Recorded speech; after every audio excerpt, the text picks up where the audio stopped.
শ্রীলঙ্কাকে গুড়িয়ে দিয়ে অন্য নজির গড়লেন দক্ষিণ আফ্রিকার তরুণ পেসার মার্কো জানসেন। 24 বছর বয়সী এই বাঁহাতি মিডিয়াম পেসারের গতিতে রীতিমতো কুপোকাত শ্রীলঙ্কান ক্রিকেট দল। 2 ম্যাচের টেস্ট সিরিজ খেলতে দক্ষিণ আফ্রিকার সফরে রয়েছে শ্রীলঙ্কা ক্রিকেট দল।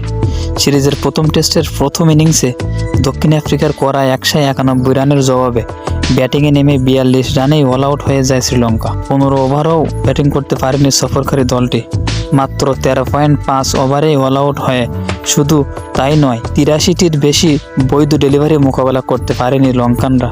দক্ষিণ আফ্রিকায় হয়ে মার্কো জেনসেন 6.5 ওভার 1 মেডেন সহ 13 রানে 7 উইকেট শিকার করেন। এর আগে 1904 সালে টেস্ট ইনিংসের 7 ওভারে 7 উইকেট শিকারের নজির গড়েছিলেন অস্ট্রেলিয়ার সাবেক অধিনায়ক হিউ ট্রামলর। তার সেই ঘটনার 120 বছর পর এই নজির গড়লেন মার্কো জেনসেন। বুধবার দক্ষিণ আফ্রিকার ডারবানে চলমান টেস্টে মাত্র 42 রানে আউট হয়ে বাজে রেকর্ড গড়ে শ্রীলঙ্কা। টেস্ট ক্রিকেটের ইতিহাসে এটাই সাবেক বিশ্ব চ্যাম্পিয়নদের সর্বনিম্ন স্কোর। এর আগে 1994 সালে পাকিস্তানের বিপক্ষে নিজেদের ঘরের মাঠ ক্যান্ডিতে 71 রানে অল আউট হয়েছিল লঙ্কানরা। 30 বছর পর সেই রেকর্ড ভেঙে লজ্জার রেকর্ড গড়ল শ্রীলঙ্কা।